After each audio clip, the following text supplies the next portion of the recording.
Bienvenue dans cette vidéo de la pleine lune du 29 septembre. C'est une pleine lune très karmique. Comme vous le voyez, elle se fait dans le même axe que les nœuds lunaires, hein. La lune est en bélier, le soleil est en balance et les nœuds lunaires se trouvent ici. C'est comme des passages, véritablement des passages initiatiques quand on arrive à proximité de cet axe. Les nœuds, c'est eux qui représentent finalement avec le nœud sud ce bagage, ce sac d'expérience, de karma, de vieux trucs pas réglés, hein. Tout ça, ça se trouve dans le nœud sud. Et le nœud nord nous indique au contraire là où on est censé tendre, là où on est censé s'ouvrir pour aller dans le sens de notre évolution. Et donc cet axe des nœuds lunaires, il est particulièrement important. Et le moment où la pleine lune se situe à proximité, eh bien ça active énormément l'ouverture de ce sac plein de choses indésirables, mais en même temps plein d'expériences, plein de richesses aussi, parce que ça représente tout notre passé, et ça met en conscience aussi ce vers quoi il s'agit de tendre pour aller dans le sens de la vie. Donc non seulement cette pleine lune, elle est à proximité des nœuds lunaires, mais en plus le maître de la lune, hein, la lune se situe en bélier, ce qui veut dire que son maître c'est Mars. Eh bien, ce maître, Mars, il se trouve juste sur le nœud sud, ce qui active encore plus cette volonté de libérer des vieilles mémoires. On va voir tout ça en détail. Je voulais vous dire aussi qu'il y a un nouvel outil complémentaire pour que vous puissiez vraiment profiter de toutes ces vidéos totalement gratuites. C'est directement sur mon site internet, vous n'avez pas besoin de vous inscrire. L'infolettre, elle apparaît à chaque pleine lune, à chaque nouvelle lune, et vous allez y retrouver un condensé de cette vidéo et des prolongements, un petit mantra, des rituels extrêmement simples, hein. Le but c'est pas de vous en mettre plein la tête, mais le but c'est de vous proposer un outil hyper efficace pour vraiment vous mettre dedans, vous mettre dans ces énergies et vous permettre de surfer cette vague encore mieux. Et puis dans cette infolettre, il y a quelque chose que vous appréciez particulièrement, c'est les astrodates. Donc vous allez retrouver dans l'infolettre toutes les dates importantes de la période avec des petites indications. Ce sont des dates que vous pourrez reporter dans votre agenda pour pouvoir suivre encore mieux les mouvements planétaires. Donc si vous souhaitez suivre l'infolettre, eh bien tout simplement je vous donne le lien, il est sous la vidéo, vous pouvez avoir accès direct. Et évidemment, je ne pouvais pas ne pas vous parler de l'énorme événement qui sort dans mon univers en octobre, le sommet Magic Business. Si vous avez envie, que vous soyez entrepreneur ou pas, de plonger dans un grand bain de confiance, de foi, d'énergie, d'ancrage, d'inspiration, eh bien, je suis entourée d'experts qui vont travailler avec les 22 arcanes du business tarot. Moi, l'idée, c'était que ce business tarot, il soit vraiment vivant. Et là, on va le mettre en vie avec des experts que vous connaissez déjà pour la plupart. Si vous êtes un petit peu branché sur les réseaux dans ces milieux-là, parce que ce sont des personnes qui ont ouvert des voies et j'ai grand plaisir vraiment à les interviewer pour qu'ils puissent nous faire vibrer cet accomplissement de nos projets dans toutes les dimensions. Donc l'inscription est gratuite, le lien est aussi sous la vidéo. Vous êtes les bienvenus, quel que soit votre âge, quel que soit ce que vous faites, vous êtes vraiment les bienvenus. C'est toujours une fête, ces moments de sommet, et là je dois vous dire que ça pulse fort. Donc voilà pour les annonces.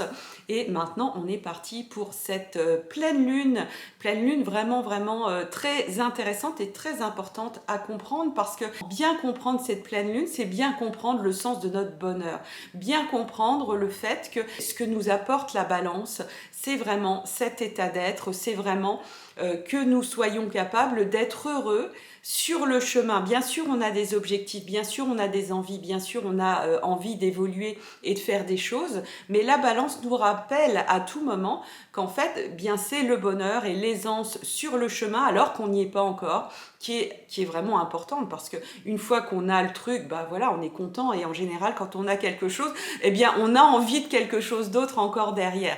Donc le Graal, il est déjà ici, il est déjà dans cet instant présent. Et ça, c'est ce que la saison de la Balance nous apprend. Ça paraît hyper simple, voire simpliste hein, comme idée, mais c'est vraiment loin d'être simple. Maîtriser la Balance, incarner cet état d'être, ça demande une grande expertise. Et on a préparé tout ça les dernières semaines avec la Vierge, avec tout ce travail de remise en question et de mise en place de bonnes habitudes, de rituels. Parce que pour être dans cette aisance, dans la Balance, évidemment, pour émaner cette grâce, eh bien, ça demande un gros travail de préparation. On pourrait prendre comme image le pianiste qui va se montrer à un concert et le moment où il se produit à son concert, il est dans le moment Balance. C'est le moment où il est visible, où c'est parfait, où son morceau est su parfaitement et où on a l'impression que c'est facile, on a l'impression qu'on pourrait le faire. Et en fait, on sait très bien que pour arriver à ce niveau, eh bien, ça demande de faire ses gammes énormément, qu'il y ait une forme d'automatisme, qu'il y ait des habitudes de prise. Et ça marche pour tous les domaines de vie. Évidemment, ça marche pour le sport. Évidemment, ça marche pour l'entrepreneuriat. Hein. Quand on fait ses gammes, quand on fait le boulot, eh bien, au bout d'un moment, ça fonctionne. Et puis, ça marche pour la tenue d'une maison. Tout un travail de bonne routine, de bonne mise en place pour que la maison, elle soit rangée et que ça roule. Eh bien, ce qu'il faut comprendre avec la saison de la Balance, c'est que oui, c'est une forme d'aboutissement. On a bien préparé, on a bien travaillé et maintenant, on va récolter. Hein. La saison de la Balance est un moment de récolte. Mais pour autant, le pianiste, quand il arrive à ce stade de faire des concerts, c'est pas pour ça qu'il arrête de faire des gammes. Et ça, c'est vraiment extrêmement important parce qu'il peut y avoir cette idée, ce saboteur intérieur qui nous dit « Ah bah tiens, maintenant t'y es, c'est bon, tu peux relâcher ». En fait, l'idée, c'est qu'on relâche jamais et que les bonnes habitudes, dans la Balance, elles doivent devenir une seconde nature. Presque, on doit prendre plaisir à le faire. On doit prendre plaisir à cet entretien. Là où dans la Vierge, on pouvait être dans une étape d'analyse, de critique, de non, ça va pas, ça ne fait pas les choses comme il faut, attends, ça marche pas, il faut corriger, il faut prendre des bonnes habitudes. Il y a beaucoup de il faut qu'on pourrait accepter. Hein. Parfois, on dit ouais, il faut pas de il faut. Dans la Vierge, c'est quand même pas mal de mettre un peu de il faut quand même. Et c'est pour ça que parfois dans la Vierge, on peut avoir le sentiment que c'est pénible, même si on peut tout à fait le vivre autrement, hein, bien entendu. Eh bien, une fois dans la Balance, on arrive dans ce moment où c'est devenu une seconde nature, où finalement, là où on pouvait avoir l'impression que, comme avec ce Mercure rétrograde, il nous arrive des trucs, ah oui, mais ça, il nous arrive des trucs. Au bout d'un moment, c'est pas qu'il nous arrive plus des trucs embêtants qui font qu'on est obligé de tout refaire, qu'on est obligé d'améliorer, qu'on est obligé de se mettre dans une autre dynamique. Finalement, on a intégré ces énergies de remise en question. Ça devient automatique, ça devient d'instant en instant. Et on replace les objets et on replace les choses et on va mettre la bonne préparation, on va mettre en place les bons rituels. Les rituels sont effectivement très importants aussi pour que la Balance puisse, à la fin, c'est vraiment la cerise sur le gâteau, hein, la Balance. Mais il ne faut pas oublier qu'il y a tout le gâteau. Hein. La cerise, si elle arrive tout de suite, bon, d'accord, c'est une super cerise, c'est un super fruit, la cerise, on est d'accord. Mais dans cette expression, ce qui est dit, c'est que c'est du plus. C'est vraiment du plus et ce plus, il change tout.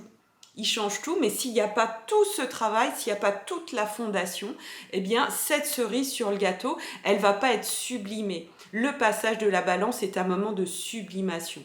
Alors maintenant qu'on a bien fait le focus sur la Balance, on va passer au Bélier. Parce que le Bélier, qu'est-ce qu'il vient faire là finalement? Le Bélier, c'est tout l'opposé de la Balance. Évidemment, il se trouve pile en face. Donc, on est dans des énergies qui n'ont rien à voir avec la Balance et pourtant, elles peuvent fusionner. Elles sont là véritablement pour fusionner. Le Bélier, au contraire de la Balance, eh bien, c'est un signe qui va rien préparer. Il avance à l'instinct, il a une idée, il agit immédiatement. Il n'y a pas tout ce passage, effectivement, par une danse, par une préparation pour faire ses gammes. Avec le Bélier, c'est j'ai envie, j'y vais. Et C'est important aussi, parce que le bélier, son rôle, c'est vraiment d'amener du nouveau, c'est d'inséminer notre vie, c'est de faire en sorte que finalement, même nos maladresses, et dans la balance, on va éviter d'être maladroit, c'est d'ailleurs pour ça qu'on fait les gammes, hein, pour éviter de faire des fausses notes. Dans le bélier, nos fausses notes vont devenir un point d'appui créatif, et ça, c'est extrêmement important à comprendre. On peut envisager que finalement la vie, la beauté de la vie, la grâce, c'est la balance. Oui, évidemment, parce que dans la balance, il y a cette aisance, il y a ce bonheur, il y a ce fait qu'on va être tellement bien avec nous-mêmes et en relation, dans un point abouti, hein, évidemment, et évoluer de la balance, que la vie va circuler toute seule. Mais en fait, non. Quand on n'a que de la balance, ça devient vraiment stagnant. Et le bélier, il va ramener cette insémination, cette perturbation qui fait qu'il y a du mouvement. Et le mouvement, c'est la vie. Vous noterez qu'on dit que les choses s'usent si on ne s'en sert pas. Et je crois que c'est dans cet axe bélier-balance que cette phrase va être la mieux adaptée. On va parfois imaginer qu'effectivement, quand on a trouvé l'équilibre, quand on a trouvé effectivement comment mettre les choses en place, eh bien on va simplement entretenir et faire en sorte que ça perdure et que ça reste dans quelque chose qui nous convient et qui correspond à notre vision de la beauté. Dans le bélier, on va ramener de la perturbation, on va ramener même du conflit, on va ramener quelque chose qui est indésirable parfois. Hein. Là où dans la balance, on est dans du désirable. Et bien finalement, l'indésirable, il va être lui aussi porteur de vie. C'est même l'essence de la vie en fait qu'on va retrouver dans le bélier. Et là, on va réaliser que pour entretenir la force de vie qui circule dans notre existence, on a besoin de ces perturbations, on a besoin de ces moments de maladresse, on a besoin de ces moments où on n'est pas parfait. Et ça peut paraître un peu compliqué en ce moment parce qu'avec tout ce travail avec les planètes rétrogrades qu'on a eu, toutes ces remises en question qui visent justement à nous améliorer, on essaye de faire vraiment au mieux, de faire nos gammes, on a été des bons élèves, on a bien travaillé, donc on arrive, et maintenant on attend de pouvoir récolter avec la balance, eh bien il s'agit malgré tout de comprendre que cette perturbation, elle fait partie, elle aussi, de l'équilibre. Donc je vous disais que Mars, qui est le maître de la Lune, il se trouve à l'endroit du nœud sud. Donc dans ce nœud sud, il peut y avoir tout un tas de bouts relationnels, hein, parce que la balance est un signe relationnel, le nœud sud est en balance, et il peut y avoir des remontées de vieilles mémoires, de peur de déranger, de peur de mal faire, de sabotage relationnel, de moments où Mars, on a été trop vite, on a voulu obtenir quelque chose de quelqu'un, et puis finalement, eh bien, ça ne s'est pas fait dans ce travail de préparation gracieux qui est demandé par la balance. Et donc, il y aura tout ça à comprendre, tout ça à intégrer pour faire des prises de conscience et vraiment comprendre ce qu'on veut aujourd'hui dans une relation et aussi ce qu'on ne veut pas. Cette pleine lune, elle nous amène à avoir une vision claire, une vision interne très très claire de ce qu'on veut en relation, ou plutôt, parce que parfois c'est un peu compliqué de définir ce qu'on veut en relation, mais de définir comment on a envie de se sentir quand on est en relation. On a envie de se sentir vivant, ça c'est le bélier. On a envie de se sentir dans une harmonie, ça c'est la balance. On n'a pas envie de sentir que c'est du conflit et que c'est toxique. On n'a pas envie de sentir que finalement on est comme des potiches et puis on est content d'être content tellement on est poli. Il y a vraiment tout un ensemble qui fait qu'on peut piocher dans notre passé, et ce passé il va être lui aussi contenu dans notre nœud sud. On va trouver dans le passé des souvenirs de moments où ça s'est bien passé. Quels ont été vos meilleurs moments dans des relations, que ce soit des relations personnelles, familiales, professionnelles, relations avec des partenaires business? Quels ont été les moments où ça s'est passé vraiment idéalement?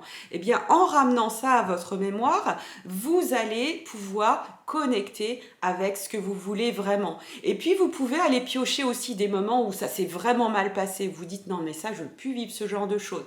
Eh bien, là, c'est pareil. Ça va vous aider à définir clairement ce que vous ne voulez plus. Et ça, c'est très, très important parce que ça va affiner cette vision intérieure.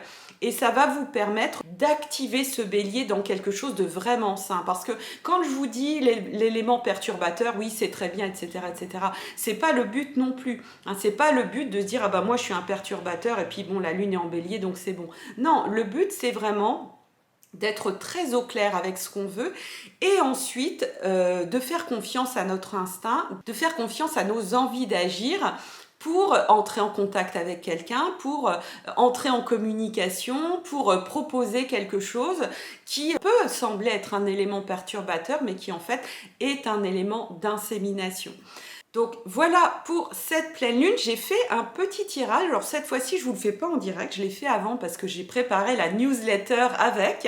Alors la carte que j'ai tirée pour cette pleine lune, c'est le 4 de bâton. Alors vous voyez à l'endroit, le 4 de bâton, ça peut symboliser des partenaires d'affaires bien entendu, mais ça peut symboliser n'importe quel type de relation. Et on sent qu'il y a de la joie, qu'il y a un vrai bonheur à travailler ensemble, il y a un vrai bonheur à faire des choses ensemble, on avance ensemble. D'ailleurs, ils sont en train de courir, on est bien dans cette énergie bélier. L'axe bélier-balance, il est complètement contenu dans cette carte. C'est d'ailleurs incroyable que j'ai tiré cette carte. Je vous promets, je l'ai tirée au hasard parce qu'elle correspond exactement à cette fusion du bélier et de la balance. Et donc cette carte, elle nous invite à vraiment trouver ce point d'équilibre, à savoir exactement nous délester de ce qu'on ne veut plus. Là, on sait ce qu'on veut. Comme elle est tombée à l'envers, c'est vraiment cette idée que plus on va être au clair avec ce qu'on ne veut plus, eh bien, plus finalement, on va être vraiment au clair avec ce qu'on veut. C'est d'être capable de faire les deux. Je sais ce que je veux, je sais ce que je ne veux plus en matière relationnelle. Et du fait de le savoir, ça va nettoyer ce nœud sud et faire en sorte qu'on va pouvoir aller de l'avant et avancer selon nos instincts parce que finalement l'action c'est vraiment la chose qui nous maintient le plus en vie. À partir du moment où on part d'une intention claire, à partir du moment où on sait ce sur quoi on s'appuie, eh bien cette action elle va être purement alignée et c'est ça qui est porteur de vie fondamentalement. Donc voilà le message de cette pleine lune. Je vous souhaite vraiment de passer un magnifique moment d'ouverture et de prise de conscience. Je vous retrouve très très nombreux sur le sommet Magic Business. N'oubliez pas, pour prolonger tout ça, d'aller sur la newsletter. Je vous dis à très bientôt. Je vous embrasse. Au revoir.